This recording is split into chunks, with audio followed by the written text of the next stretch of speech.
चुलुक चुलुक हो गया। नमस्कार दोस्तों, मैं अंशुमन शर्मा एक बार फिर स्वागत करता हूं आपका रॉयल इंस्टीट्यूट के डिजिटल प्लेटफॉर्म पे। चले आगे, चलो।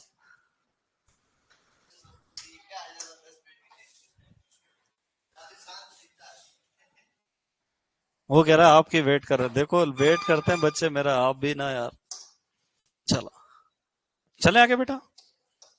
तुम खुश रहते हो दुखी रहते हो, पहले बताओ। हमेशा खुश रहा करो, दुखी रहने की दुनिया में कोई वजह?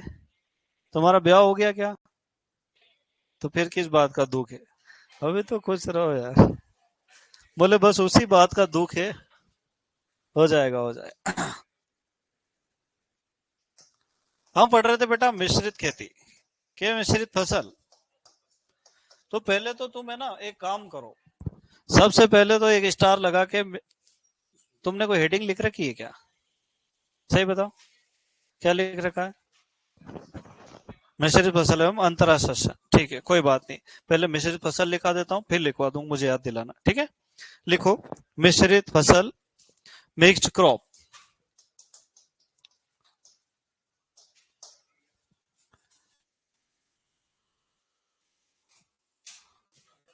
बेटा दयाराम, ये इस टाइप के कमेंट्स आपको यहाँ नहीं करना है, क्योंकि ये ना यूट्यूब नहीं है, ये आपने पैसे दे के खरीदा है ना कोर्स, तो इसमें यूं नहीं पूछना है कि कहाँ से नहीं, है ना।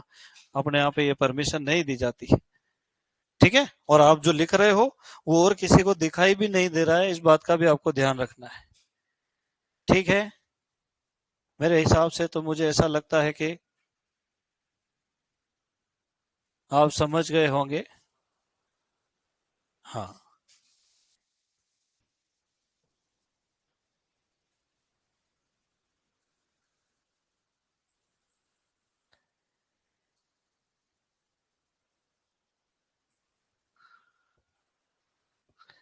ठीक है, चलो। हाँ उसने देख लिया कि आज चैट ओपन है, तो मैं पूछ लेता हूँ कि कौन कौन कहाँ कहाँ से। मैं बताऊं, लिस्ट भिजवा दूं, कोई दिक्कत थोड़ी है। करेगा क्या जान के? चलो। और कहीं गलती से पता चल गया कि यही दयाराम है तो फिर और दिक्कत। चले आगे। Very good. तो मिश्रित फसल लिखा अपन ने। अब मैं पूरा डिटेल में लिखवाऊंगा ताकि तुम आज पढ़ो, 15 दिन बाद पढ़ो, 6 महीने बाद पढ़ो, सेम टू सेम समझ में आना चाहिए, है ना। कभी कभी क्या होता है, बहुत सारी चीजें बहुत शॉर्टकट में समझा देते हैं, फिर जब पढ़ने जाते हैं 2 महीने बाद समझ में नहीं आता कि लिखा तो अपन नहीं है पर इसका मतलब क्या है। तो वैसे नोट्स अपने किसी काम के नहीं है। वेरी गुड, लिखो। अगर आवाज नहीं आ रही, अरे जिसको आवाज आ रही यस सर लिखो, ऑनलाइन वालों। जिसके नहीं आ रही वो ऐप वापस बंद करके वापस चालू कर लो।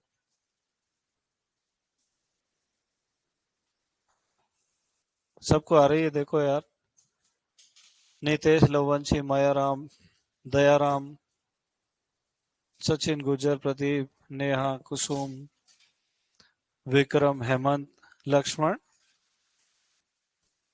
चलो चले आगे। Very good. अब देखो, जब दो या दो से अधिक फसलों को, भाई साहब चश्मे वाले, जब दो या दो से अधिक फसलों को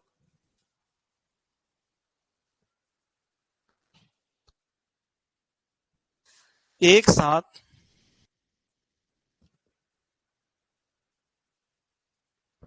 एक ही खेत में बिना किसी कतार व्यवस्था के उगाया जाता है। जब दो या दो से अधिक फसलों को एक साथ एक ही खेत में बिना कतार व्यवस्था के उगाया जाता है।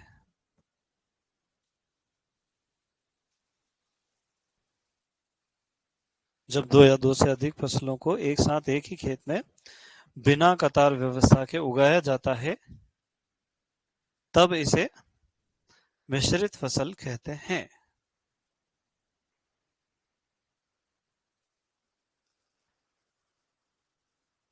अब तुम बोलो तो 10 लाइन इसमें अलग से लिखवा देता हूँ, फिर अंतरासेक्शन पढ़ा के 10 लाइन उसमें लिखवा दो, या तो दोनों में बीच में से लाइन खींच देता हूँ, इधर मिश्रित फसल इधर अंतरासेक्शन, दोनों में अंतर।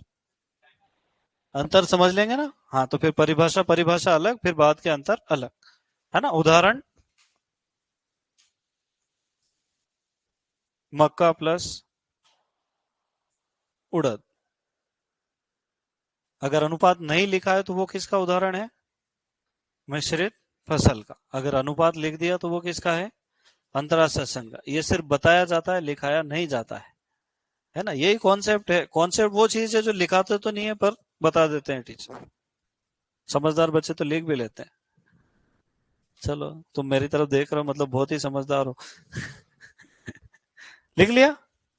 तो मिश्रित फसल में कौन सी व्यवस्था नहीं होती बेटा?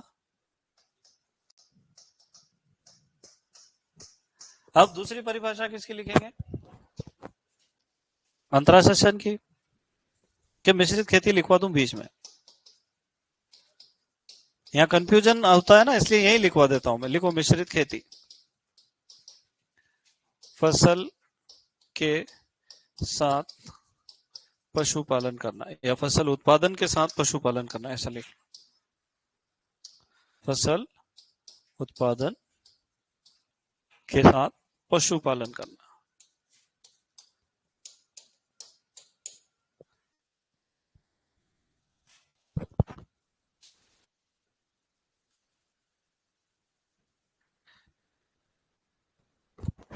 सर प्लीज क्लास बीच में रुके ना, ध्यान रखना। पिछली क्लास आप एक बार प्लीज देखे, आपको पता चलेगा कि कैसी दिक्कत बेटा। ये क्लास में मेरी मर्जी से तो नहीं रोकता हूँ, है ना। ये तो टेक्निकल एरर है, इंटरनेट की वजह से आती है ना। तो इसमें अब कोई क्या ही कर सकता है। या तो मैं बीच में से 10-15 मिनट पढ़ा घर चला जाऊं, या तो फिर मैं लेक्चर लूं, फिर उसको 1 घंटे बैठ के देखूं कि कहाँ रुकी कहाँ नहीं रुकी। तो ये थोड़ी सी टेक्निकल एरर ऑनलाइन वालों को थोड़ी सी मजबूरी में देखना पड़ती है। इस कारण ऑनलाइन वालों की अपन ने फीस भी कम रखी है कि यार इनको बीच में दिक्कत आ जाती है। हम सीधी सी बात है ना। और अपन ध्यान रखेंगे, ध्यान रखते ही हमेशा। तू कमेंट करता आवाज नहीं आ रही, मैं कितनी बार पूछता हूँ। तो थोड़ा सा आपको भी ध्यान रखना है कि थोड़ा बहुत ऊपर नीचे हो जाए तो या तो डाउट पूछ लो सर से, है ना। या तो नोट्स क्लास में सेव हो ही जाता है, अपन जो लिखते हैं उसमें से लिख लो, है ना। बाकी रिकॉर्डेड कोर्स भी रखा होगा शायद उसमें, वो भी देख सकते हो। भवानी सर का भी रखा है, वो भी देख सकते हो। और सर का है, सतीश सर का भी है, अंशुल सर का। और किसी का नहीं है? भवानी सर का पढ़ा होगा, हाँ वो भी देख सकते हैं। ठीक है, चलो आ जाओ। मिश्रित फसल मतलब दो फसलों को एक साथ लगाना। मिश्रित खेती मतलब फसल उत्पादन के साथ पशुपालन करना। तो ध्यान रखना, फसल अलग है और खेती अलग है। अब लिखो अंतराशासन।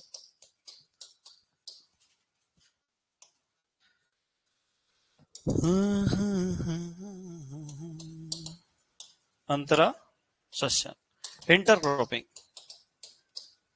अंग्रेजी इसलिए लिखवाता हूं बेटा, कभी कभी अंग्रेजी के शब्द को हिंदी में लिख देता है। ठीक है, चलो। अंतराशासन या इंटरक्रॉपिंग। देखो, जब दो या दो से अधिक फसलों को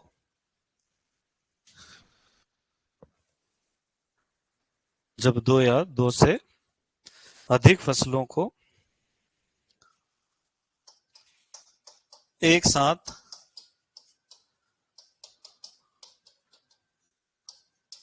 एक ही खेत में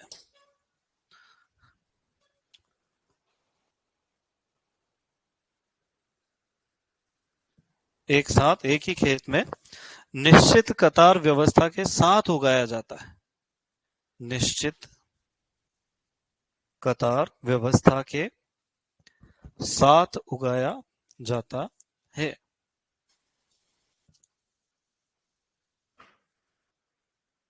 तब इसे अंतराशासन कहते हैं।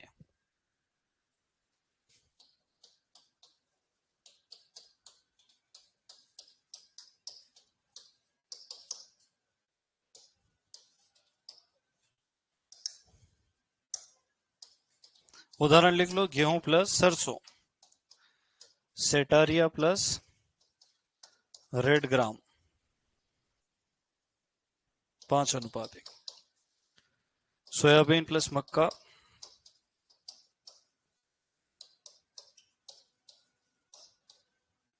6 से 8:1। और आखिरी में क्या आएगा? टमाटर संग गेंदा, टमाटर के साथ गेंदा 15:1। गेंदा नहीं लिखा है, गेंदा लिखा है ना। जब दो या दो से अधिक फसलों को एक साथ एक ही खेत में निश्चित कतार व्यवस्था के साथ लगाया जाता है तब इसे अंतरासस्यन कहते हैं।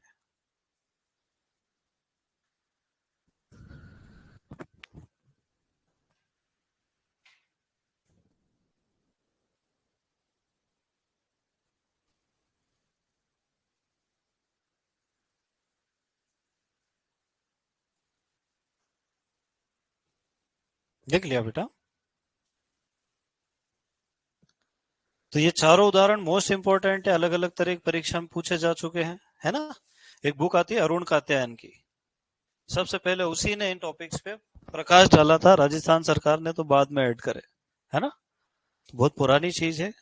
तो जो भी 2000 सन 2000 1999 2000 से लेके तो 2015-16 तक पढ़े हुए हैं, जेईटी की सीयूटी की एग्जाम दी, आईसीआर की, वो सारे लोग अब प्रोफेसर बन गए और उन्होंने यही किताब पढ़ी है तैयारी में, इसलिए ये क्वेश्चन आने की संभावना ज्यादा रहेगी। एग्जाम में क्वेश्चन कौन से आएंगे? जो पेपर बनाने वाला जो पढ़ के आया वही अपने को पढ़ना है, तो क्वेश्चन कर देंगे।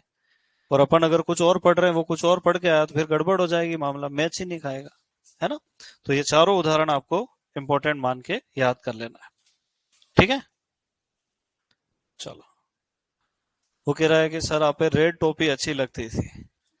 मैं रेड टोपी पहन के आया, लोग कह के व्हाइट अच्छी लगती है, फिर मैं व्हाइट लेके आया, बोले ब्लैक अच्छी लगती, फिर मैं ब्लैक लेके आया, बोले नहीं व्हाइट ही अच्छी थी। चलो, बाल ही आ जाएंगे इतने दिन में तो। चलो चले आगे। अब इन दोनों में अपने को अंतर देखना है, किसमें और किसमें? अंतराशासन में। तो अपन इसमें 3 लाइन खींच लेते हैं।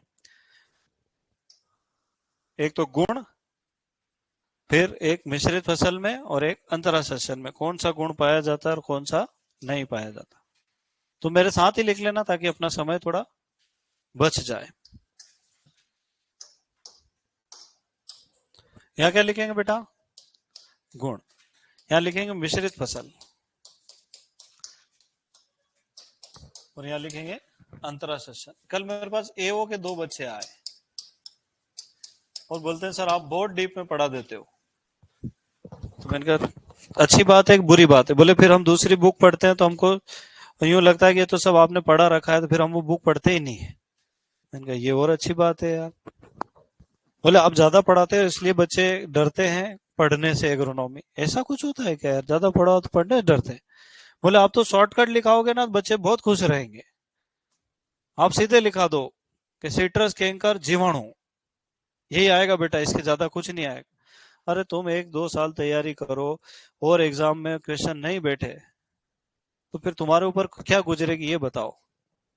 पढ़ने में तो बहुत इजी हो जाए, मैं तो फटाफट लिखवा दूंगा, मेरा तो कोर्स 30 दिन में ही हो जाएगा। ऐसे मैं डिटेल में क्यों पढ़ाता हूँ?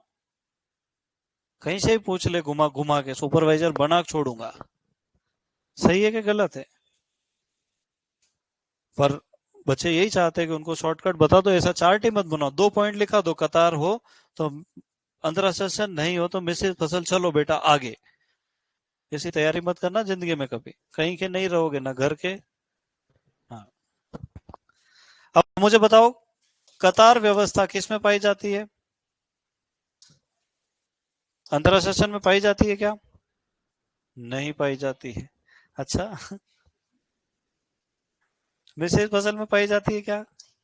तो ऐसे निशान लगा दूं, समझ जाओगे, है ना। पूरी थ्योरी लिखने से बच जाएंगे अपन, ठीक है। अब मुझे बताओ कि मिश्रित फसल में मुख्य और गौण फसल होती है क्या? गौण को द्वितीयक भी कहते हैं। अरे कोई फसल को मुख्य नहीं कहते, किसी को गौण भी नहीं कहते। पर अंतराशासन में एक फसल की ज्यादा कतारें लगते हैं और दूसरी फसल की कम कतारें लगाते हैं। तो जिसकी ज्यादा कतारें लगाएंगे उसको तो हम क्या कहेंगे? मुख्य फसल। और जिसकी कम कतारें लगाएंगे उसको क्या कहेंगे? गौण फसल, है ना। मतलब मुख्य और सहायक फसल होती है और उनका एक निश्चित अनुपात भी होता है।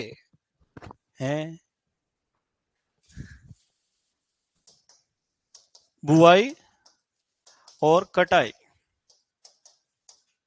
यहां एक ही समय पर करेंगे, यहां पर अलग अलग समय पर करेंगे। दोनों फसलों की कटाई में कम से कम 30 दिन का अंतर होना चाहिए। ये सिद्धांत में लिखवा दूंगा मैं तुमको, ठीक है। फिर मुझे एक बात बताओ बीज मिश्रण किसमें प्राप्त होगा? इसको कहते हैं भौतिक रूप से अशुद्ध बीज। क्या कहते हैं बेटा? अशुद्ध बीज लिख दूं या मिश्रित फसल में पाए जाते हैं और अंतरासेचन में नहीं पाए जाते। Very good. अच्छा, वैज्ञानिक तरीका कौन सा है? ये नहीं है, अंतरासेचन वैज्ञानिक तरीका है। अच्छा, प्रतियोगिता होगी कि नहीं होगी? होगी, यहां नहीं होगी, है ना। कृषि क्रियाओं में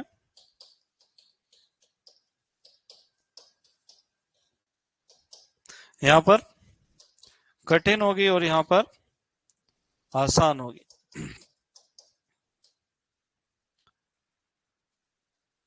समझ रहे हो कि नहीं समझ रहे हो? बताओ तुम तो। अंतर समझ में आ रहे हैं? पक्का पक्का, है ना। काल यानी समय। प्राचीन कालीन कौन सा है बेटा? और आधुनिक?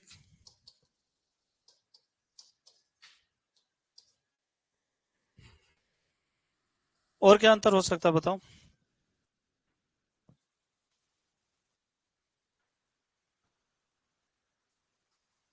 बस इतने ही बहुत है। 1 2 3 4 5 6 7। देखो तुम्हारी किताब में भी लिखे हैं।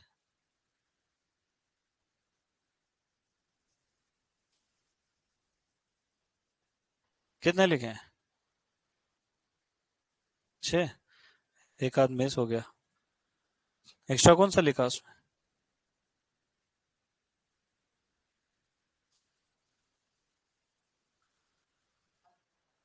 मैंने 7 लिख दी, ये एक्स्ट्रा लिख दिया ना, काल प्राचीन आधुनिक, बस।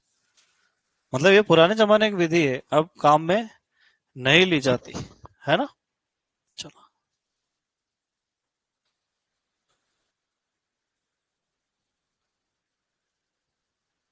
अब इसमें भी देखो क्या हुआ कि अरुण कात्यायन ने लिखा था ना, उसने कहा था कि मिश्रित खेती के प्रकार अलग है और अंतरासेचन के प्रकार अलग है। पर जिसने 12th की बुक लिखी राजस्थान की, उसने दोनों मिला के एक साथ लिख दिया अंतरासेचन। बरसीम के साथ सरसों मिलाना, अब उसमें कोई अनुपात नहीं होता, कोई कतार व्यवस्था भी नहीं होती है, तो वो मिश्रित खेती का प्रकार। पर राजस्थान की 12th की बुक में कहा जाके ऐड कर दिया उसको? अंतरासेचन।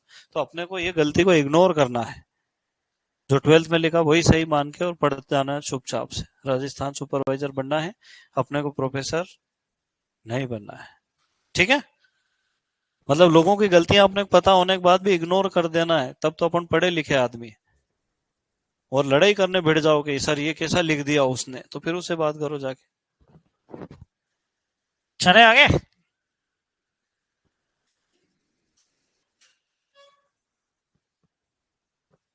अरे चले क्या, है ना?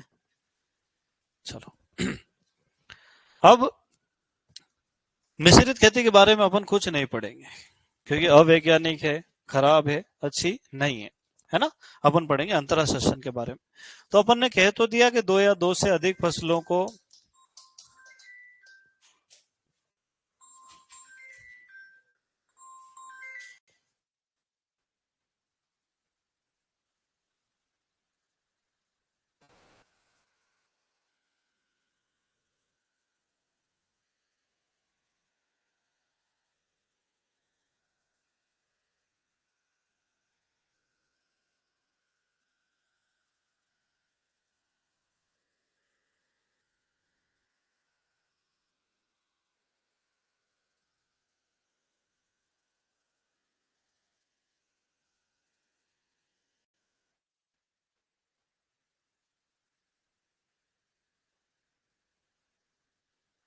ठीक है, होता है बड़े बड़ा देश में छोटी मोटी बातें होते रहते हैं।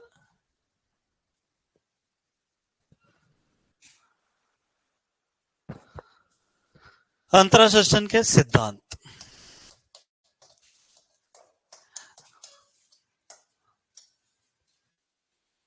तुमको बीच बीच में चुटकुले भी चाहिए क्या? नहीं चाहिए ना, खाली पढ़ाई चाहिए के चुटकुले दूं बीच में? हाँ,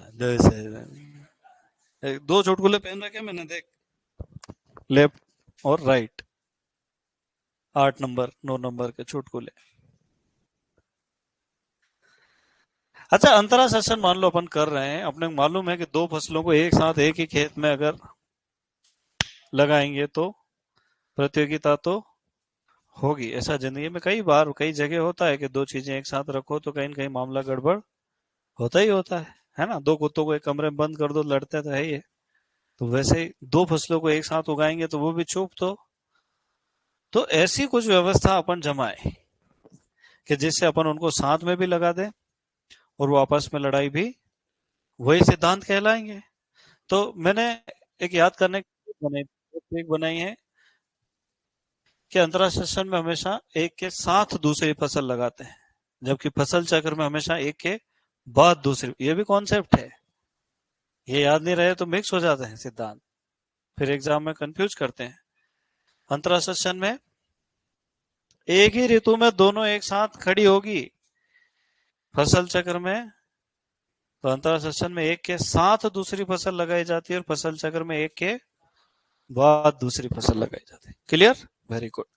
अदलनी फसलों के साथ दलहनी फसलें लगाना चाहिए। उतली जड़ वाली फसलों के साथ गहरी जड़ वाली फसल लगाना चाहिए।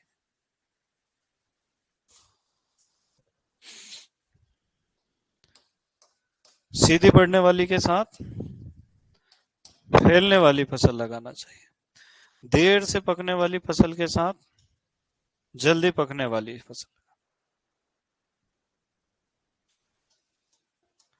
लगाई गई दोनों फसलों की पोषक तत्व संबंधी एवं सिंचाई संबंधी आवश्यकताएं लगभग एक समान होना चाहिए। एक ही प्रकार के कीट एवं रोग ग्रहण करने वाली फसलों को एक साथ लगा देना चाहिए? नहीं लगाना चाहिए। आपस में प्रतियोगिता करने वाली फसलों को एक साथ नहीं लगाना। ये डिशुम है, डिशुम प्रतियोगिता, लड़ाई, है ना? कितने सिद्धांत हुए देखो। अदलहनी के साथ दलहनी फसलें लगाना चाहिए। उतली जड़ के साथ गहरी जड़ वाली फसल लगाना चाहिए।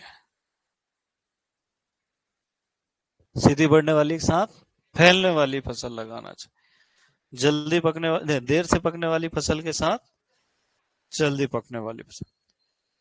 दोनों की पोषक तत्व एवं जल मांग की आवश्यकता लगभग एक समान होना चाहिए। एक जैसे कीट रोग ग्रहण करने वाली फसलों को एक साथ नहीं लगाना चाहिए और आपस में प्रतियोगिता करने वाली फसलों को एक साथ बिल्कुल भी नहीं लगाना चाहिए। क्लियर है मामला? डन। अब अपने को समझना है कि अगर किसी अदलहनी के साथ दलहनी, दलहनी से यहाँ हमारा तात्पर्य क्या है बेटा?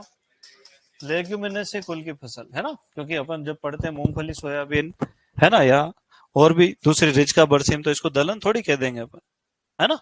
पर लेग्यूमिनेसी कुल की है तो वो नाइट्रोजन स्तरीकरण करेगी।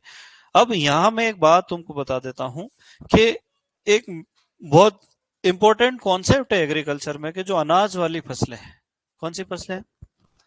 इनको एग्जॉस्टिव फसल कहा जाता है। क्या कहा जाता है? ये एक ही बार में बहुत सारे पोषक तत्व मृदा से ग्रहण कर लेती है और ज्यादा उत्पादन देती है। ज्यादा उत्पादन देती है तो ज्यादा फायदा मिलता है। ज्यादा फायदा मिलता है तो किसान बार बार अनाज वाली फसल लगाने की कोशिश करता है, पर वो अनाज वाली फसल मृदा की उर्वरता को तेजी से कम कर देती है। दो तरह की चीजें, अगर उर्वरता चाहिए तो उत्पादन कम है, उत्पादन चाहिए तो उर्वरता तेजी से घटेगी। वहां मैनेज करना है आपको कि एक अगर फायदे के लिए उगा रहे हैं तो दूसरी नुकसान के लिए नहीं, जमीन के फायदे के लिए। एक नोट का फायदा पैसों का किसान के लिए, पर दूसरा फायदा हमेशा साथ में किसका रखना है? जमीन का, है ना? तो अदलनी के साथ लेग्यूमिनेसी, नॉन लेग्यूमिनेसी के साथ लेग्यूमिनेसी, अदलनी के साथ दलहनी उगाने का मुख्य उद्देश्य क्या है? नाइट्रोजन स्थिरीकरण होगा, मृदा की उर्वरता बनी रहेगी। साथ ही साथ दलहनी कुल की फसलें गहरी जड़ वाली होती है, जो मृदा को भी पकड़ के रखती है और नमी की मात्रा को भी नीचे से ग्रहण कर लेती है, ऊपर और नीचे के पोषक तत्वों के संतुलन को बनाए रखती है। लगातार दोनों फसल उतली जड़ की लगा दी तो वो तो कोहराम मचा देगी, एक ही बार में सारे पोषक तत्व खत्म कर देगी। तीसरा, सीधी बढ़ने वाली के साथ फैलने वाली, ताकि प्रकाश के लिए, वायु के लिए प्रतियोगिता कम से कम, कुछ ऊपर निकल जाए, कुछ नीचे का स्थान संभाल ले, है ना। चौथा, देरी से पकने वाली फसलों के साथ जल्दी। अब इसमें होता क्या है, देखो मैं बताता हूँ। जब भी किसी फसल में पुष्पन अवस्था आती, कौन सी बेटा, तब उस फसल को सबसे ज्यादा पोषक तत्वों की आवश्यकता होती है। उसको कहते हैं पोषक तत्वों के लिए क्रांतिक अवस्था। किसके लिए? जब किसी फसल में पुष्पन अवस्था आती है तब उसको सर्वाधिक पोषक तत्व चाहिए। अगर दोनों ही फसलें एक समय पे पक जाए, इसका मतलब पुष्पन भी साथ में होगा और आपस में लड़ लड़ के मर जाएगी। मतलब दोनों का खाना खाने का टाइम एक ही हुआ, मेस में तो दो बैच की भीड़ लगेगी, थाली कटोरी लेके लड़ाई करेंगे।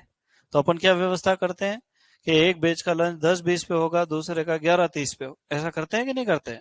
तो वो इसीलिए करते हैं। तो यहाँ भी दोनों फसलों के पकने के समय में अंतर होना चाहिए, लगभग 30 दिन का कम से कम अंतर होना चाहिए। कितना होना चाहिए? जैसे मान लो अपन मक्का के साथ मूंग उड़द लगाते हैं। अब मूंग उड़द में पुष्पन 30-35 दिन में हो जाता है, 50 दिन तक तो फलियां वलियां रेडी, 60 दिन में तो तोड़ लो। मक्का में 50-55 दिन में तो पुष्पन चालू होता, 50-60 दिन में। तो मूंग उड़द के लिए ये क्रांतिक अवस्था 30-35 दिन में आती, तब मक्का मूंग को छेड़ती ही नहीं है कि खा ले तेरे जितना खाना। फिर जब मूंग रेडी हो जाता है तो वो मक्का को परेशान नहीं करता है। तो दोनों आपस में लड़ाई नहीं कर, क्योंकि सूक्ष्म जीव होते हैं ना मृदा में।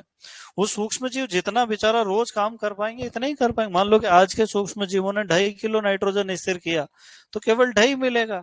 अब आज तो सिर्फ मूंग को चाहिए तो वो तो निपटा लेगा अपना मामला।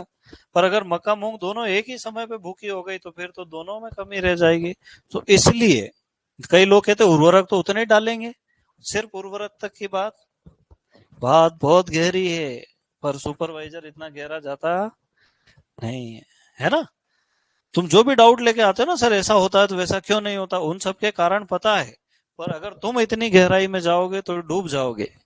डूबना, हाँ, उधर हिंदी भी पढ़ना है तुमको। फिर चले आगे, चलो। तो एक फसल जल्दी पकने वाली और दूसरी देर से पकने वाली, दोनों के बीच कम से कम कितना अंतर होना चाहिए? ये प्रश्न पूछते हैं कि दोनों के बीच अंतर कितने दिन का होना चाहिए? 30 दिन का कम से कम। मक्का और उड़द में बताओ, उड़द को मूंग को कितने दिन में पोषक तत्व चाहिए? 30 से 35 दिन में, और मक्का को 50 से 60 दिन में। Very good. अच्छा, दोनों फसलों की उर्वरक संबंधी आवश्यकता और जल मांग समान होना चाहिए। पर मैंने तो बात ही नहीं मानी, मैंने तो धान के साथ मूंग लगा दिया। धान भी खरीफ, मूंग भी खरीफ, अंतरा फसल में एक ही ऋतु की फसलों को लगा। अब जब धान को पानी दिया तो मूंग डूब के मर गया। सही है कि गलत है? और अगले साल मूंग के हिसाब का दिया तो धान सूख के मर गया। तो ये फसलें एक साथ, क्योंकि दोनों की जल मांग एक जैसी है ना। जैसे सब्जियों की, अनाजों की उर्वरक आवश्यकता ज्यादा होती है। इतना उर्वरक मान लो मैंने दलहन में दे दिया, पत्तियां जल गई। तो इसलिए अपने को ध्यान रखना है ना, कि वही फसलें साथ में लगाना जो लगभग लगभग बराबर पानी चाहती है या एक दूसरे पे विपरीत प्रभाव डाल। एक ही प्रकार के कीड़े ग्रहण करने वाली फसलों को एक साथ लगा दिया, फिर क्या होगा?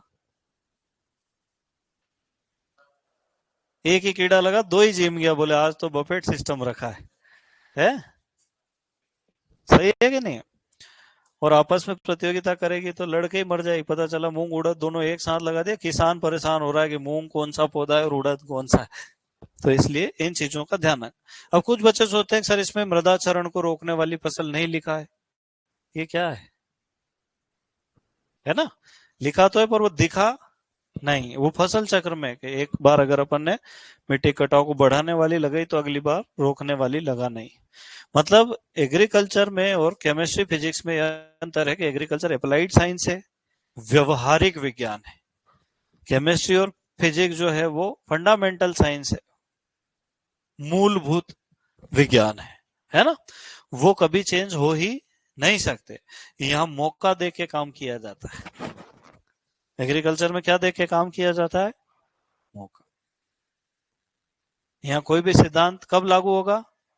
जब किसान देखेगा कि लागू हो रहा है कि नहीं हो रहा, अगर नहीं हो रहा तो फिर नहीं होगा। काली मिट्टी कपास के लिए अच्छी मानी जाती, पानी तो है ही नहीं, कपास लगा दिया, क्या करूंगा बताओ, मामला निपट जाएगा क्या? है ना। पूर्णिमा के दिन बुआई करना चाहिए, बोले आज ही अमावस्या है, अब 1 महीना 15 दिन लग जाएंगे। अमावस्या कटाई करना चाहिए, बोले अभी तो पूर्णिमा चल रही है, सारी फलियां चटक के मूंग उड़द झाड़ू से निकाल रहे बाहर। तो ऐसा कभी भी लकीर का फकीर एग्रीकल्चर में नहीं बन, मौका दे के काम कर। ऐसा कॉम्बिनेशन बिठाते हैं, क्योंकि अपनी लड़ाई किससे, नेचर से डायरेक्ट, पर्यावरण से ही लड़ते हैं अपन। अभी देखा पानी कैसा माहौल बना रहा है, दिल्ली विल्ली में तो गिर गया है, लोगों के प्याज व्याज रखे थे भंडारण में सब खराब हो गए।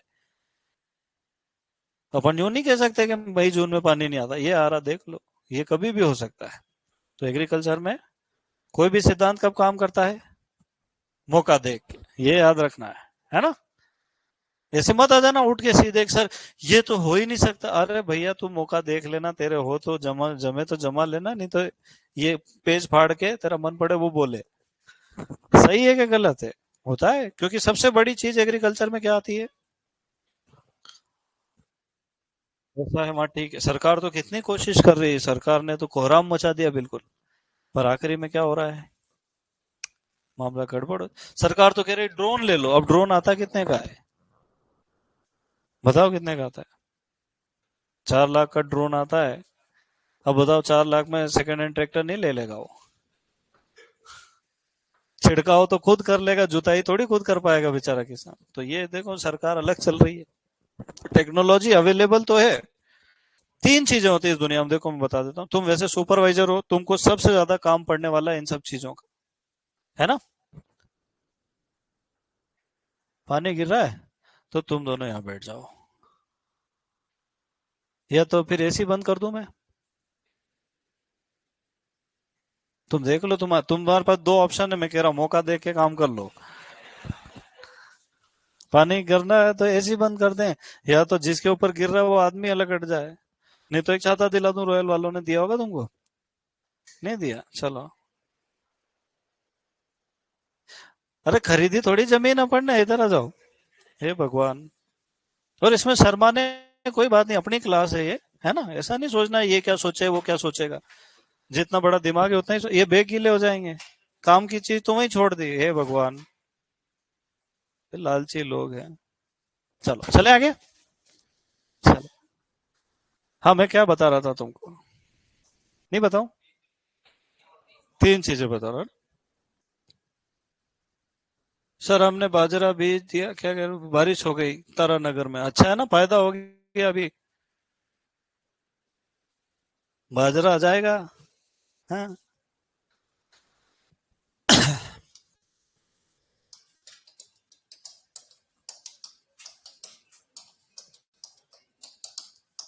क्या लिखा बेटा, नथिंग इज इम्पॉसिबल। मैं तलवार से चांद काट दूं, 2 टुकड़े कर दूं, तो इम्पॉसिबल है भाई। तो ये ऐसी बातें फालतू होती है ना। लोगों को मोटिवेट करने तक ही सीमित रहे, जो बढ़िया है। 2 चीजें देखो इस दुनिया में, एक मोटिवेशन और एक डिसिप्लिन है।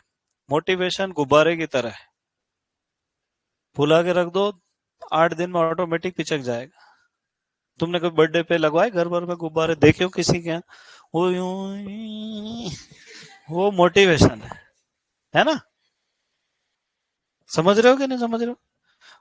और डिसिप्लिन, डिसिप्लिन एक ऐसी चीज है जो दिखाई ही नहीं देता है, पर सक्सेस का सबसे बड़ा मूल मंत्र डिसिप्लिन। मोटिवेशन मूल मंत्र नहीं है, मोटिवेशन सुनने में अच्छा लगता है, रोंगटे खड़े कर दूं मैं तुम्हारे 10 मिनट, 15 साल से यही काम कर, पर उसका कोई फायदा होने वाला नहीं है, है ना। क्योंकि जो चीज जितनी जल्दी आती है उतनी जल्दी चली जाती है। बताओ डिसिप्लिन एक दिन में आ जाता है, नहीं आता। एक बार आ गया तो जिंदगी भर जाता नहीं है। तो ये आर्मी में सिखाया जाता है, कहाँ सिखाया जाता है, कि मोटिवेशन नाम की दुनिया में कोई चीज, मोटिवेशन क्या है कि सामने 2000 दुश्मन है और तुम अकेले खड़े हो, मोटिवेशन कहता है कि जा, क्या होगा बताओ।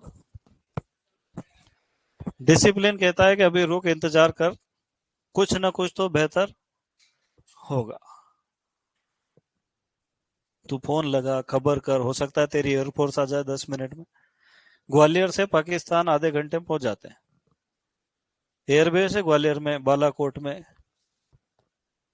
गुजरात में, यहाँ भी है, उदयपुर में, किसी को बताना मत, जैसलमेर में, है ना।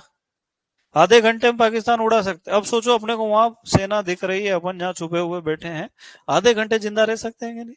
रह सकते हैं। तो डिसिप्लिन ये कहता है कि मौका देके, और मोटिवेशन कहता है जो होगा जो। अब बताओ कौन सा फैसला ज्यादा सही है? हाँ, याद रखना, जिंदगी में कभी भी 5-50 लोग हो ना, हाथ जोड़ लेना, भैया मेरे से गलती हो गई यार, फिर याद रह जाए ना कि अच्छा बेटे, अब आ तू एक एक करके। तो ऐसी ऐसी चीजें जिंदगी में ज्यादा लंबी नहीं चलती। बच्चों को भी मत सिखाना तुम्हारे, है ना। गलत गलत परवरिश गलत दिशा में ले जाती है, सही परवरिश सही दिशा में ले जा। जिसके दादाजी बीड़ी पीते हैं, पापा बीड़ी पीते हैं, 1000% रोक लो, वो बच्चे को बीड़ी पीने से दुनिया की कोई ताकत नहीं रोक सकती है। वो संस्कार में डल जाता मामला, बाप जाते ही उठा लेता है और बिना लगाए पीने लग जाता है। उससे गांव के लोग तो और मजे लेते हैं कि ले बीड़ी कैसे पीते हैं। वो शुरू बच्चा, 2 साल का बच्चा, उसको सिखा देते हैं। तो ऐसी चीज। अब देखो, एक और शब्द आता है कि तुम बताओ मेरे को, खेती कोई ऐसा असंभव सा कार्य है क्या? नहीं है ना। मैं अगर मेरा दिमाग खराब हो जाए तो 1 लाख रुपए दूं मजदूरों से, कहूं कि इसमें 2 मिलीमीटर से छोटा बड़ा एक भी कंकड़ नहीं होना चाहिए। कितने मिलीमीटर से? तो वो क्या, वो जाली लगा के पूरे वो जो रेत छानते हैं ना, बालू रेत, उस छलनी में मेरी मिट्टी छान देंगे क्या? 10 लाख दूं तो? अरे नहीं, क्या तू आ, मैं छान देता हूँ, मुझे दे, छान देंगे। एक एक चीज साफ कर दे। मैं पूरे खेत में से एक एक खरपतवार निकाल सकता हूँ कि नहीं? एक एक सूंडी पकड़ पकड़ के मार डालू, लगने ही नहीं दूं। अरे 200 मजदूर लगा दो, एक एक पौधा देख लो। ग्रीन हाउस में उगाते हैं, प्रिसीजन एग्रीकल्चर उसी को तो कहते हैं। चुन चुन के काम करना है, सब पॉसिबल है। पर वो मामला महंगा इतना पड़ जाता है कि गेहूं हुए 50,000 के, खर्चा हुआ 5 लाख का।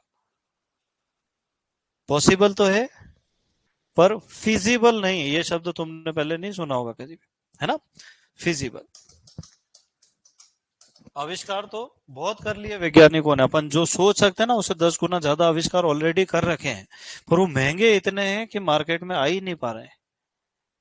ये जो ड्रोन आज तुमको खेती में दिखाई दे रहा है, कोई आज की पैदाइश है क्या? तो 1970-80 में से उड़ा रहे हैं पाकिस्तान सेना, ये वो, टर्की, चाइना, इजराइल, सबके पास है। तो मिसाइल ले जाकर फोड़ दे अपने, कीटनाशक की टंकी कोई बड़ी बात है क्या? सही है कि नहीं है? अपन ने परमाणु बम परीक्षण कब करा था? 99 में करा ना। उस समय अमेरिका के सैटेलाइट हर सेकंड का फोटो खींच रहे थे, आज तो 25-26 साल और हो गए। तो टेक्नोलॉजी तो हमेशा से आगे, अपनी पहुंच में कब आती है? जब सस्ती पड़ती है। तो कोई भी आविष्कार, आविष्कार तो बहुत कर लिए, तुम जो बोलो जिसका आविष्कार है इस दुनिया में, है ना। पर वो आविष्कार अभी आया क्यों नहीं है मार्केट में? वो जब तक सस्ता नहीं कोई उसको कर देता है, उसको जब तक मार्केट में लाने लायक नहीं सस्ता कर देता, तब तक वो चीज नहीं आ पाती, है ना।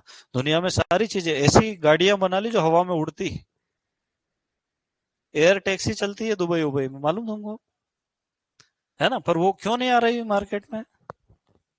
महंगी है। पहले टच स्क्रीन मोबाइल कब से चल रहे हैं, पर वो क्यों नहीं मिले अपने को? क्योंकि वो केवल वही लोग यूज करते थे, है ना। तो जब तक कोई चीज सस्ती नहीं होगी, किसानों के पकड़ में नहीं आएगी, तब तक वो आविष्कार किसी काम का, सरकार भले उसको धक्का मार मार के देगी ना, तो भी वो काम किसके पैसों से काम कर रहा है? सरकार पैसा लगा के, अपनी जेब का लाखों करोड़ रुपए लगा के उसको पॉसिबल करना चाहती है, पर वो पॉसिबल है ही नहीं, तो है ही नहीं। समझे कि नहीं समझे? जैसे एक सोलर पंप के लिए जो सोलर प्लेट आती है, और 2-2.5 लाख रुपए का खर्चा है। कितने का है? अभी उस पर सब्सिडी वब्सिडी मिला के 50-60 हजार किसान देता है, बाकी के पैसे सरकार देती है, और वो सिस्टम खेत में लगा लिया सोलर। अब वो सोलर सिस्टम बारिश में काम ठीक से करेगा क्या? नहीं करेगा। मतलब बिजली कनेक्शन तो लेना ही है, ये तो जनरेटर में डीजल डलवाना है, ठीक है। अब वो 2.5 लाख की चीज खेत में रखी है, तो क्या उसको सुरक्षित जरूरत नहीं है? तो एक चौकीदार रखना, या तो खुद चौकीदार बन जाओ। अच्छा मान लो अभी जैसे तूफान जैसा मौसम हो रहा है, क्या वो सोलर प्लेट्स इतनी मजबूत लगाते हैं खेत में कि तूफान में भी नहीं उड़े? मेरे गांव में हवा चली थी, 15-20 की ऐसी प्लेटें उड़ी कि एक दूसरे की वो घर लाके उन्होंने चेक करी कि तेरी और ये मेरी है। टूटी फूटी प्लेट। सही है कि गलत? मैं नेगेटिविटी की बात नहीं कर रहा हूं, मैं तुमको बता रहा हूँ कि उन सब के क्या फायदे हो सकते हैं और क्या। अच्छा मान लो ये तो सरकार ने पैसे दिए अपने को, अगर जेब से मैं होशियार बनूं कि मैं तो सोलर ही लगवाऊंगा, तो जिन जिन ने अपने घर पे सोलर लगा रखा उन्होंने बिजली कनेक्शन कटवा दिए क्या? सरकारी बिजली में कुछ भी, फिर भी सरकार चाहती है कि तुम सोलर लगा लो। अब ये क्यों चाहती है वो अपनी बात है ही नहीं, अपन राजनीति के मामले में जाते हैं तो। है। हाँ तो चोरी कर ले जाते हैं भाई, पत्थर क्यों फेंके, कोई ले ही जाओ ना उसको, क्यों इल्जाम ले। चोरी हो जाती। किसी को तुमने गाली दी, वो कुल्हाड़ी से 2-4 ढस ढस करके चला गया, रात में तुम्हारी सोलर प्लेट बराबर सब वायर काट गया। तो वो टेक्नोलॉजी अभी पॉसिबल, पर सरकार पैसे दे के पॉसिबल बनाना चाहती है। अब मोदी जी को ये बात मैं समझूं तो तुरंत समझ में आएगी, पर मेरे पास इतना टाइम कहाँ है। सीधी सी बात है ना, देखो अब यूरिया है ना, यूरिया की एक बोरी कितने की आती है बेटा? 3,000 रुपए की एक बोरी आती है यूरिया की, कितने की आती है? पर सरकार यूं कहती है कि तुम 300 रुपए दो, लगभग 270 रुपए की आती है ना, और बाकी के 2700 कौन देगा? मतलब ये वो पैसे हैं जो सरकारी खजाने में से व्यापारी के अकाउंट में चले जाते हैं। टैक्स का पैसा कटता है ना लोगों को, सरकार के खजाने में जो पैसा आता है ना, वो पैसा सारा कहाँ ट्रांसफर कर देते हैं? 74,000 करोड़ की सब्सिडी। तो वो 74,000 करोड़ कहाँ चले गया सरकार से? व्यापारी के पास चले गया। तुम बताओ क्या बिना यूरिया के अपन बिल्कुल खेती नहीं कर सकते? कर सकते हैं, पर सरकार करने देना, क्योंकि एक मुद्दा खत्म हो जाएगा देश से। कई राज्यों के चुनाव जीत लिए हैं लोगों ने, पार्टियों ने, सिर्फ यूरिया के चक्कर में कि इन्होंने टाइम पे यूरिया नहीं दिया, है ना। तो ये बहुत सारी ऐसी चीज, भारत खेती में बहुत आगे, इतनी जमीन है अपना, दुनिया का सबसे ज्यादा कृषि क्षेत्रफल है अपने पास, पर अपन क्यों नहीं कर पा रहे हैं बेटा? क्योंकि उसको सही दिशा में नहीं ले जाया जा रहा है। समझे कि नहीं समझे? तो इनोवेशन की जरूरत है। मोटरसाइकिल से हल चलाया जा रहा है, पर ऐसे छोटे यंत्र नहीं बनाए जा रहे हैं किसी के द्वारा भी, क्योंकि बनाने नहीं दे रहे हैं, पास ही नहीं करते। आरटीओ वाले जो एग्रीकल्चर इंजीनियरिंग का इंस्टीट्यूट है, वो क्यों नहीं पास करता है? क्योंकि ट्रैक्टर निर्माता कंपनियां इतनी बड़ी बड़ी है कि उनका लाखों करोड़ों का नुकसान हो जाएगा, और नुकसान का पैसा कौन देगा? तो ट्रैक्टर दिए जा रहे हैं, ट्रैक्टर खरीद लो, सब्सिडी सरकार देगी। क्यों देगी सब्सिडी भाई? तुम बताओ मुझे। क्योंकि वो जो उद्योग है वो उनके खुद के ही है। मेरी खुद की यूरिया बनाने कंपनी है, मैं खुद ही कृषि मंत्री बन के बैठा हूँ। तब मैं अकाउंट में से पैसे निकाल के मेरे जेब में तो नहीं डाल सकता हूँ। तो मैं क्या कहूंगा, 2 बार यूरिया बांटो सब में, पैसा सरकार देगी। किसको देगी? मेरे को ही देगी वापिस, 2700 रुपये पर बोरी। समझे कि नहीं? तो इसलिए खेती करना कठिन है, खेती करना कठिन नहीं है, उसको कठिन बनाया जा रहा है। एग्रीकल्चर की हर चीज पे जीएसटी टैक्स लगा हुआ है। कोई आदमी यूरिया खरीदता, अब ये पैसे तो सरकार ही देती है ना, इस पे ही जीएसटी लगा रखा है। डीएपी पे जी महंगे क्यों है उर्वरक, इतने महंगे हो ही नहीं सकते क्या? तो जो काम करना चाहते हैं वो नहीं कर पा रहे हैं, जो कर रहे हैं वो किसी को करने दे नहीं रहे हैं, और अपने जैसे लोग सुपरवाइजर बनने की कोशिश कर रहे हैं, उसमें 2-2 3-3 साल मेहनत कर रहे हैं। समझ रहे हो क्या? नहीं, नहीं समझ रहे, बहुत मुश्किल है ये समझना ही तो मुश्किल है। विवेकानंद जी ने कहा था कि उठो जागो और लक्ष्य प्राप्ति तक रुको वो कोई नींद में से उठने का थोड़ी कह रहे थे। ये जो भ्रम जाल तुम्हारे चारों तरफ बनाया गया है ना कुछ लोगों के द्वारा, इस संसार का नियम है कि यहाँ 1% लोग अमीर होते हैं और 99% गरीब होते हैं। 1% अमीर होते हैं, 99% गरीब होते ही हैं। अगर उस पैसे को सब में बराबर बांट दे तो 5-7 साल में वापस वही हो जाएगा, 1% अमीर और 99% गरीब। और वो जो 1% अमीर लोग हैं वो कोई काम ही नहीं करते, सारे गरीब उनके लिए काम करते हैं। मजदूर मजदूरी करते हैं, सड़क मजदूर बनाता है, पैसा कौन कमाता है? जिसने टेंडर ले रखा वो कमाता है। वो वहां देखने भी नहीं आता है कि मेरी सड़क बनी कि नहीं बनी, कैसी बनी, उसने भी ठेके पे दे रखा। उसके कोई काम ही नहीं, 24 घंटे सो रहा आराम से एसी चालू करके, डरता ही नहीं किसी बाप से। तो ये चीज अपने को समझना पड़ेगी कि क्यों लोग भारत में बिना कुछ किए वीआईपी।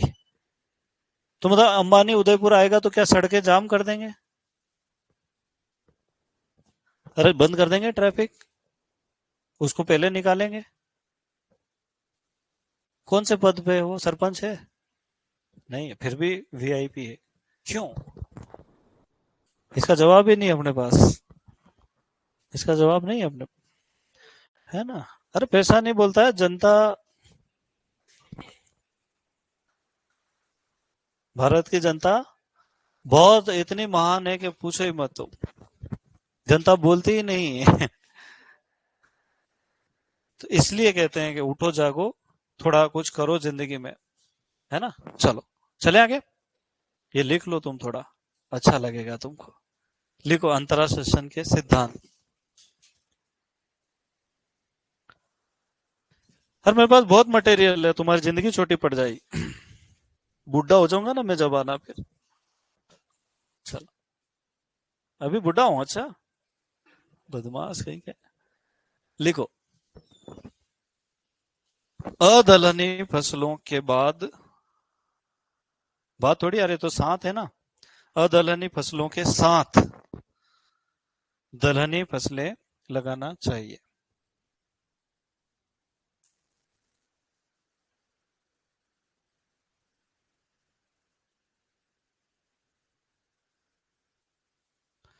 अदलहनी फसलों के साथ दलहनी फसलें लगाना चाहिए। उतली जड़ वाली फसलों के साथ गहरी जड़ वाली फसलें लगाना चाहिए। कारण तो नहीं बताओ इनमें, है? पक्का? हाँ, जो प्रश्न आता है उतना ही लिखेंगे अपन, है ना? कॉन्सेप्ट में कितना ही समझ लो, 2 घंटे टॉपिक को लिखना, 4 लाइन ही।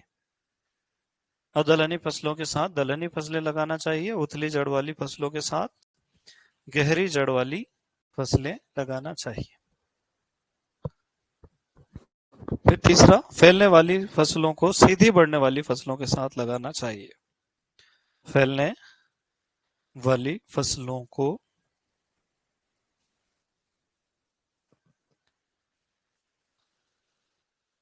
क्यों लगाना चाहिए?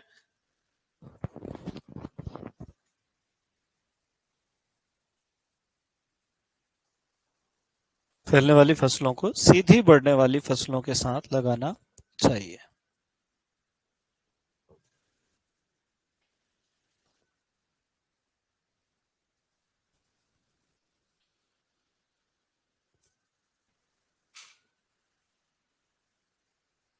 दोनों फसलों की कटाई में दोनों फसलों की कटाई के समय में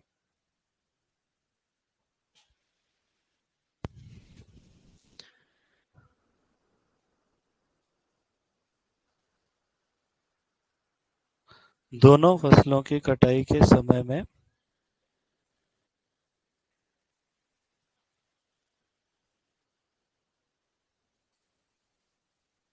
कम से कम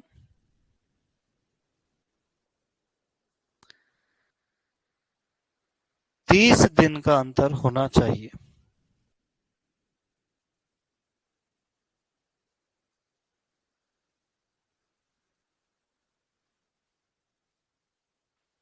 अर्थात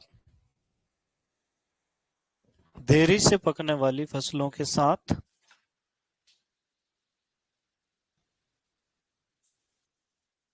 देरी से पकने वाली फसलों के साथ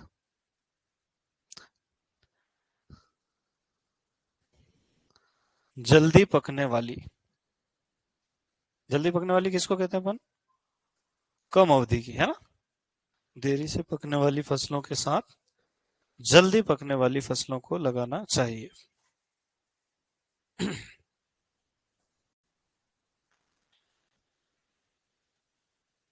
अब नीचे स्टार लगा के देखो। मक्का,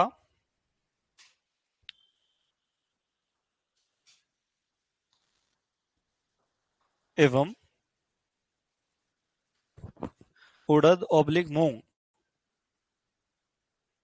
ऑब्लिक समझते हो? ऐसा वाला डंडा। मक्का स्लैश उड़द मूंग में पोषक तत्वों का प्रबंधन।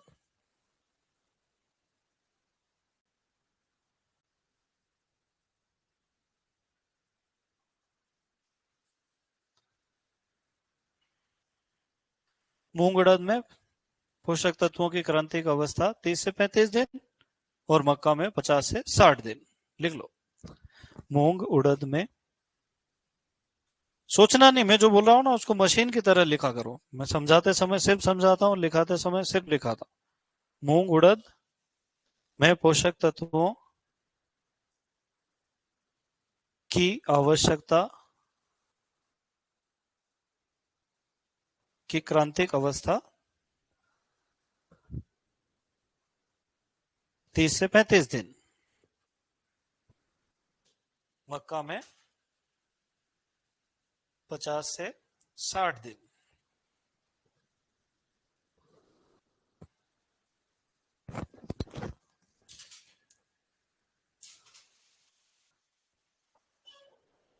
ठीक है, चलो अगला लिखो।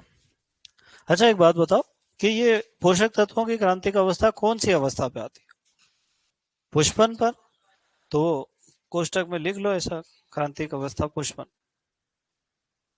ज्यादा लंबी लाइन नहीं लिखना, शॉर्टकट लिखना। पोषक तत्वों की क्रांतिक अवस्था कब होती है? ज्यादातर फसलों में तो सिंचाई की भी होती है ना। उत्पादन अवस्था यही है। ठीक है, अगली लाइन में क्या लिखेंगे? अंतरा सेशन में लगाई जाने वाली, अंतरा सेशन में लगाई जाने वाली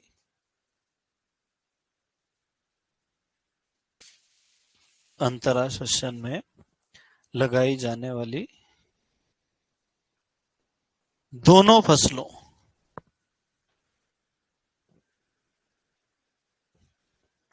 की जल मांग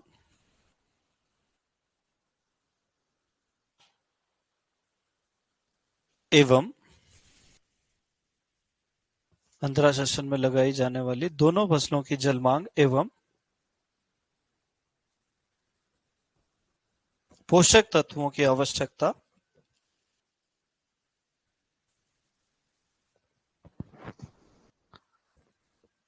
लगभग एक समान होना चाहिए।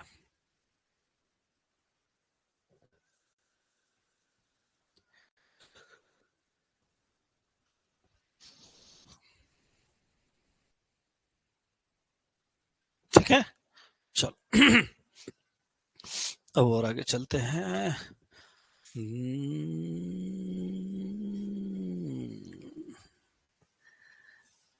देखो एक प्रश्न आता है कि अंतरा सेशन में मुख्य फसल का कितना उर्वरक दिया जाता है और गौण फसल का कितना उर्वरक दिया जाता है। ये थोड़ा हायर लेवल का क्वेश्चन है ना। तो मुख्य फसल का पूरा और गौण फसल का आधा उर्वरक दिया जाता है। ये लिखोगे कि रहने दें? लिख लो, अपने बाप का क्या जा रहा है। अंतरा सेशन में मुख्य फसल का पूरा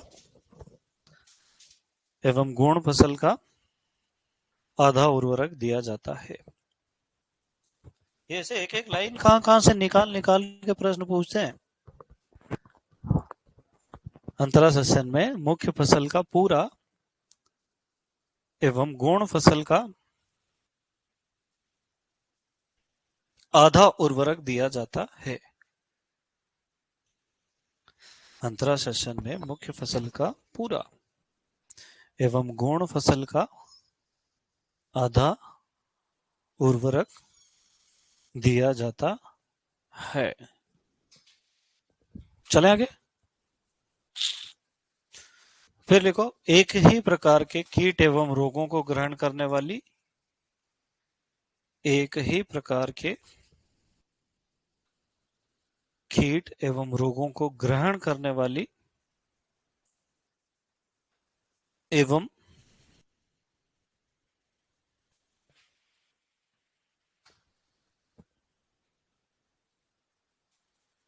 आपस में प्रतियोगिता करने वाली फसलों को एक साथ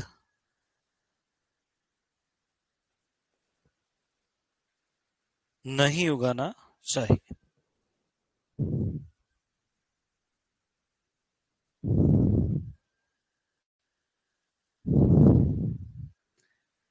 क्या लिखा बेटा?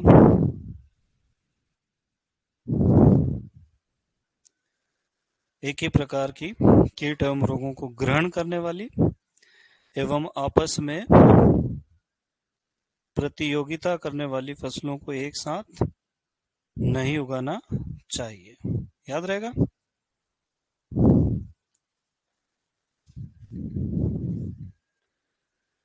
अब ये फोटो बना लो ताकि याद करने में कोई समस्या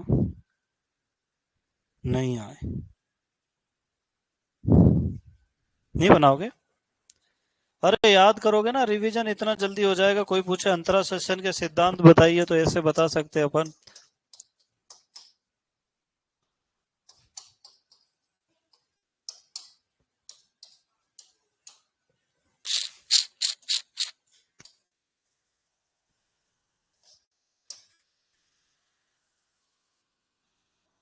और ऐसे बनाते ही अपने को याद, अपना दिमाग है ना अलग अलग चीजों को अलग अलग तरीके से याद करता है, पता है? कुछ चीजें ऐसे याद कर लो, कुछ वैसे याद कर लो, कुछ हंसी मजाक में याद कर लो, कुछ सीरियस होके याद कर लो, बहुत सारी हो जाएगी। और एक जैसे करने जाओगे तो पूरी याद नहीं होगी। मतलब कुछ चीजें सुन के याद होती है, कुछ देख के, कुछ पढ़ के, कुछ बोल के, तो सब तरह से याद कर लो, बहुत सारी चीजें हो जाएगी। बाकी तुम तुम्हारे हिसाब से देख लो यार।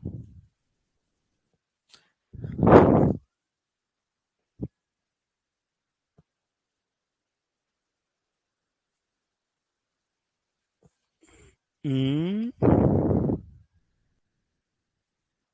तुम्हारे 12th की बुक का नाम क्या है रे? अपडेट करिए थोड़ी सी उसको अभी, पता है तुमको?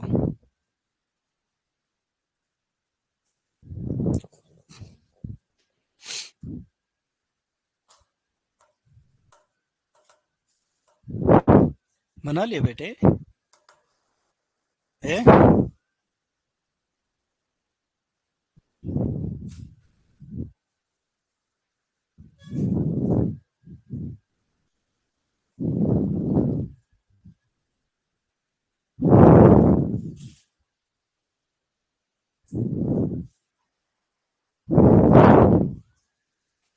बना लिया क्या? चलो, अब आगे कल पढ़ेंगे। पेपर पेपर सॉल्व करूं? कोई कठिन प्रश्न है जो समझ में नहीं आ रहा है तो फिर आंसर बता दो। ले बेटा दे।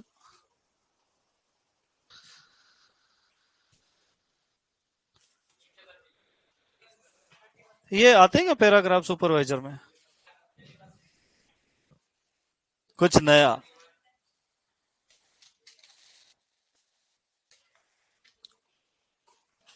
यार ऐसा तो भयंकर पेपर बनाया यार ये तो। है? अच्छा, तुमने डिमांड करी होगी थोड़ा लेवल। है?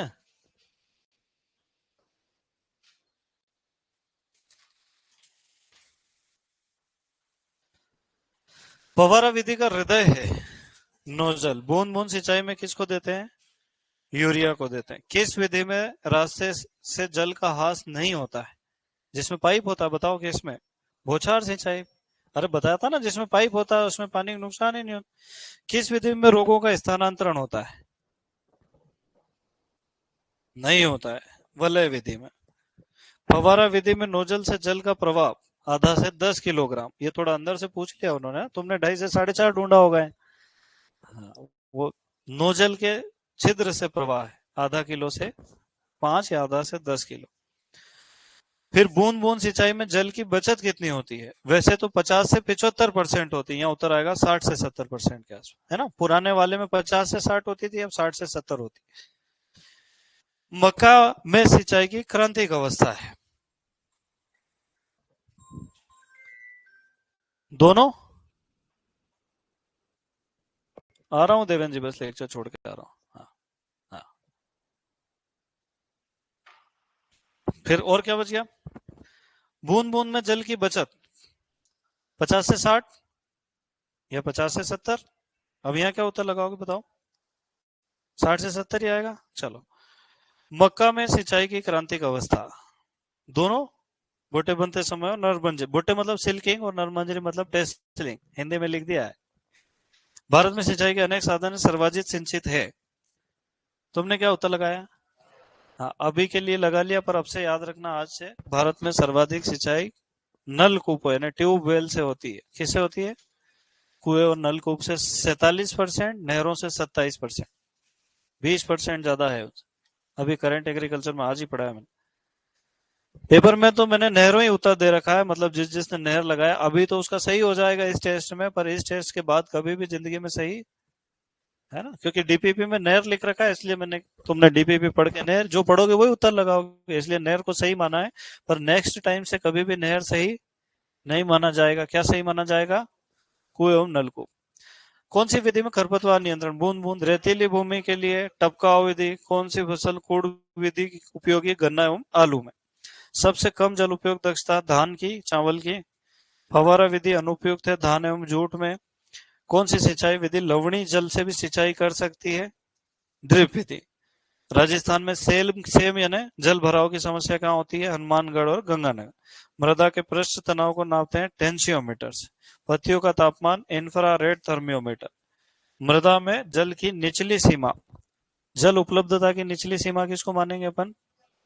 स्थायी म्लानी बिंदु, है ना। ऊपरी सीमा क्षेत्र क्षमता। डीपीपी में क्या लिखा है देख लेना एक बार, है ना। मैंने क्या लिखा है?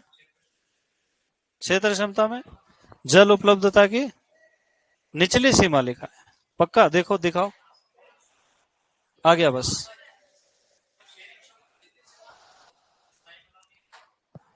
हाँ, तो मैंने जो लिखा है उसको ही सही मानना है, ठीक है। और पौधों की व्यवस्था जब स्थायी रूप से सूखने लगते हैं, स्थायी लिख दिया तो म्लानी बिंदु, स्थायी म्लानी बिंदु परमानेंट। फसल को 100% जल उपलब्ध होता है क्षेत्र क्षमता पर। खेत में जल उपयोग दक्षता कौन से जगह? आलू की और रागी की, ये तो तुम खुद ही लगा दोगे। 13.4 रागी की और आलू की 500 से 700 मिलीमीटर। मृदा में जल किस आकर्षण बल से उपस्थित होता है? दोनों से। कितने क्वेश्चन दे दिए मैंने? वो अनुपलब्ध जल लिखा, अनुपलब्ध जल -15 से अधिक अनुपलब्ध हो जाएगा। -15 तक तो पौधा ले सकता है, उसके पार निकल गए तो फिर नहीं ले पाएगा, है ना। तुमने वो अगर एक्सरसाइज के क्वेश्चन सॉल्व करे होते तो तुम्हारे कम नहीं आएगा बेटा। -1/3 से -15, तो ये बीच में आ गया ना मामला। अब -1/15 से अधिक, फिर -31 से अधिक, है ना। तो 1/15 तक का तो उपलब्ध है, इसके ऊपर का उपलब्ध नहीं, है ना। अधिक नहीं आएगा, कम नहीं आएगा, अधिक आएगा।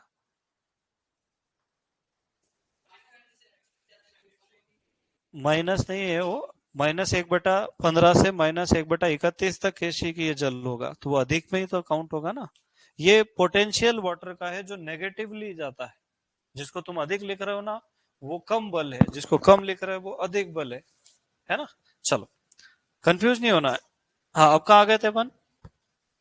क्षेत्र क्षमता पर 100%। ये फील्ड वाटर यूज एफिशिएंसी का फॉर्मूला लिखवाया मैंने तुमको। क्या लिखवाया बताओ? फील्ड लिखा है उसमें, फील्ड WR लिखवाया ना, Y/WR, तो ये आ जाएगा फर्स्ट वाला। मूंगफली में फसल की क्रांतिक अवस्था है A और C। आंसर की आ गई क्या? क्या दे रखे मेरे को बता देना लिख के, मैं सही करवा दूंगा, है ना। अभी बता देना लिख के, हाथों हाथ, जिसमें डाउट है सब बता देना। मेरे को एक बार लिख के दे देना, रविंदर सर को दे देना, बोले सर को फोटो भेज दो, ठीक है। अभी मेरा दूसरा लेक्चर भी है, फिर 8 बजे 7 बजे मैं फ्री हो जाऊंगा, सही करवा दूंगा। ओके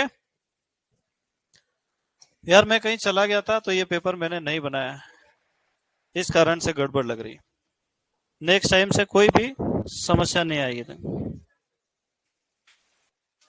आंसर की मैं